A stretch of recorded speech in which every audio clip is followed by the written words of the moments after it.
Hello, everyone. My name is Alexander Lucard, and I am an HMIS System Administrator for Montgomery County. In today's training, we're going to look at how to edit shelter stays. It's a little convoluted, so I want to make sure you know the process because it can be complicated to fix those dates. So what we're going to do is we're going to take Brandy Rhodes here. She's our sample client in our test version of the site, and we're going to accidentally check her out for the wrong date, right? Today's Monday, 3/14, and she actually left on, let's say, 3/11, but we just didn't get around to checking her out for whatever, right? So we're going to go in, we're going to go to the Shelter Point module, which is the Women's Year-Round Emergency Shelter, click View All, and we're going to check her out for 3/11. But oh wait, we haven't had our coffee this morning, or it's really early, or we just got started, or it's been a chaotic day, and for whatever reason, we just forget to update that date out, right? We just missed it. It'll happen. We look at everything, we hit save and exit, and then we go, oh, did we take the right date? Did we get the right date? So we go into Brandy's account, and we look, and we're like, oh no, she was supposed to leave the morning of 3/11, right? So we've messed up. We can take a look. We checked her out for 3/14.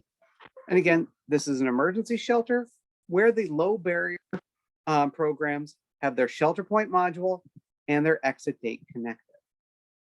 And that's what's happened.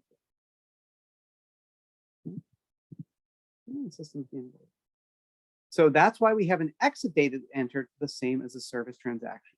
This will not happen for a rapid housing program or a HIP program or permanent housing program. For emergency shelters, Shelter Point and the entry exit are conjoined. So if you exit someone from Shelter Point, it automatically exits them from their entry exit screen, and same with their entry. If you make an entry on Shelter Point, it makes an entry here. So don't be a little freaked out for those of you that aren't low barrier program, right? So we can go in and we can see that, yes, that service transaction, view shelter stay. There we go, 3/14. So it's definitely been done. We've accidentally done it for the wrong date. Now, how do we fix this? Well, fixing the entry date is pretty easy. It doesn't matter which program you are, whether you're an emergency shelter, whether you're a low barrier shelter, no matter what you have to do, you're going to have to double check and make sure that you fix both the shelter stay and the exit date, because more than likely, if you've done one, you're going to have to fix them both. So let's show you how to do it. We're going to fix the service transaction first, because that's the main reason we're here. We're doing service transaction. We've done shelter stays, and we click on the magnifying glass. It's a long, convoluted process, but it's what we have to do. So we see our shelter stay. We click Edit Shelter Stay, and this takes us to a couple different options in the unit stay entry data. If we were going to fix the entry, we'd be done. All we'd have to do is fix it here. We get it saved, but we have to fix the exit, which is a little hard. So what we're going to do is we're going to go to Service Transactions, and we don't want to click Add Need or services or anything like that. We're going to choose this next set of buttons that comes down here, the shelter stay button that appeared right under the service transaction button. We click on that, and this takes us to the shelter stay we can edit. We click on the pencil. We're going to choose we said 3/11. It's 6 a.m. because it's a low barrier shelter. We hit save, and now that's fixed. And then we could hit save and exit, and our shelter stay is fixed. We have 3/11, we hit save and exit. And now if we go back, we can still see that we need to fix the entry. So even though that they are conjoined, when you create in Shelter Point, for a low barrier shelter, if you create a shelter stay, it's going to create an entry. And if you exit them from the Shelter Point module, it will create the exit date. Once you do a correction, that symbiosis is broken, that conjoinedness is broken. You cut the thread. So you now have to go fix the exit date as well.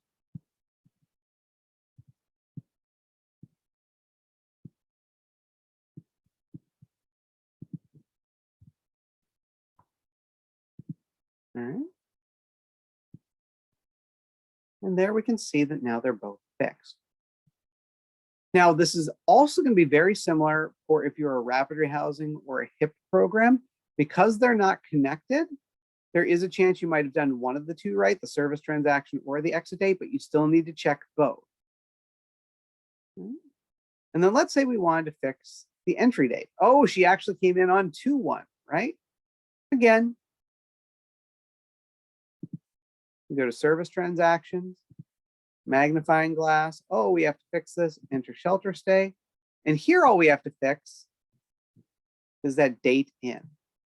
So it's a little bit easier. We're going to change that to 0201. Save and exit. We're going to go back into Brandy. And now it still works here. See, because it's a low barrier shelter, that entry date is still connected. Why doesn't the exit date connect when you do a fix of the exit date? I don't know. That is a WellSky question that I've never gotten a satisfactory answer on. But I wanted to show you, if you fix the exit date in service transaction, you still have to fix the exit date under the entry exit. If you fix the entry date under service transaction and you are a low barrier shelter, it will automatically update the project start date. It will not do this for a low or for a rapid rehousing program. It will not do this for a permanent housing program. It will not do it for a HIP program. There is no symbiosis between the shelter point module and the entry exit because shelter point was only designed for emergency shelters. We've kind of shoehorned it in here in Montgomery County where we're trying to use it for those type of programs. Doesn't really work. And because of that, that symbiosis isn't there. So for a low barrier shelter, if you fix the entry date under service transactions, it will fix the project start date as well. But for other programs, you got to do the work twice. You got to do it under the service transaction and you have to do it under the start date. Let's just show you that with a normal program. I'm going to quickly change my entry exit to, let's say, HIP individual. And let's say we're entering a client, right, for HIP individual. We're going to use the same Brandy, and we're going to do, right, 0301, HUD,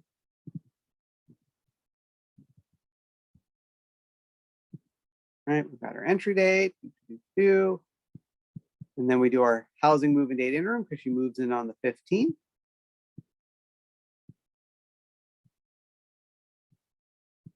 Or today.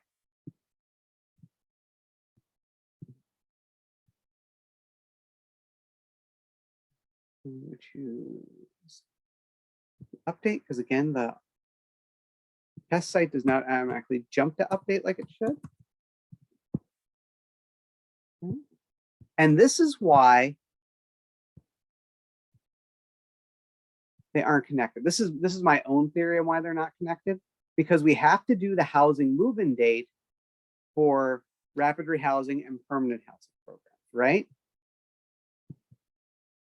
And we have to do that housing move-in date interim. And I think because of the move-in date interim, or the difference that the project start date is the date that they are referred to a program, and the housing move-in date is the date that they actually lease up or move into that program. Whereas with a emergency shelter, project start date and move-in date are basically the same thing because you're into that low barrier shelter. That's why we don't have the symbiosis.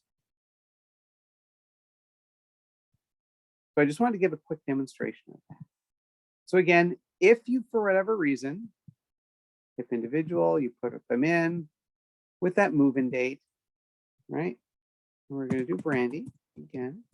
And let's say we messed up and we accidentally put Brandy in for her project start date rather than her move-in date, right?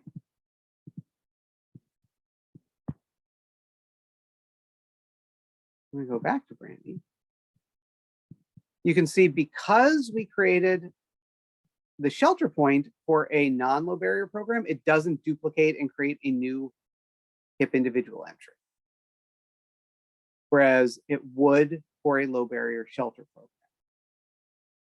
And that's why there isn't any symbiosis there. And again, it's because shelter point for emergency programs is Their move-in date, project start date, and move-in date is the same thing for an emergency shelter program, but there's a variance, a difference for all other programs because of their project start date and they have their project move-in date, which are separate dates.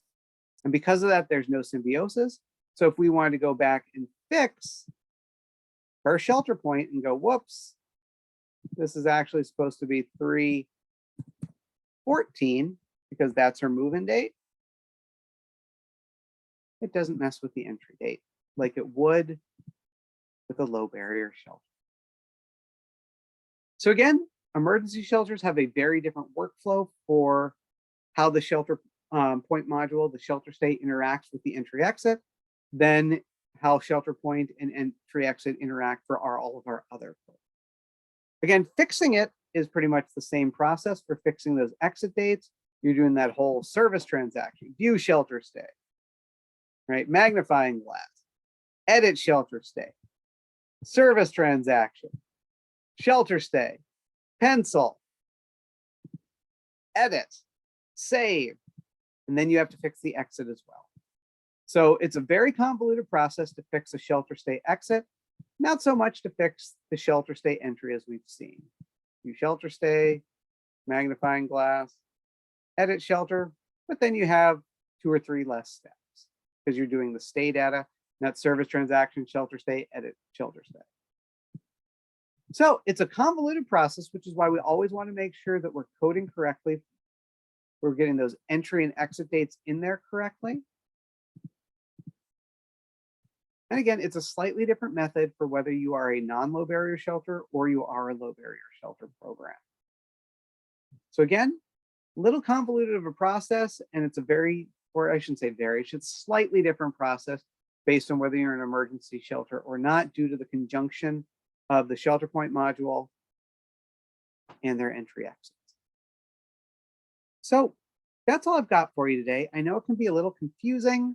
It can be a lot of work, especially if you've accidentally checked out, say, 30 or 40 people with the wrong date. You have a lot of work ahead of you just because of all those steps you have to take to fix that exit date. But at least fixing the entry isn't as complicated. It happens to everyone doing a low barrier shelter at least once, especially when you're new. And the best way to learn is to make that mistake, and you will never, ever do it again, especially if you check out an entire shelter for the wrong date and you have to fix like 100 people. After that, you will pay very close attention to that date and time. That's all I've got for you here today. Thank you for joining me. Again, this can be one of the trickier things to have to fix. So if you still have any questions, we do have a PowerPoint version of this where we go through the steps, and you can always reach out to the HMIS team. Thank you for joining us here, and I look forward to working with you again soon. Have a great day.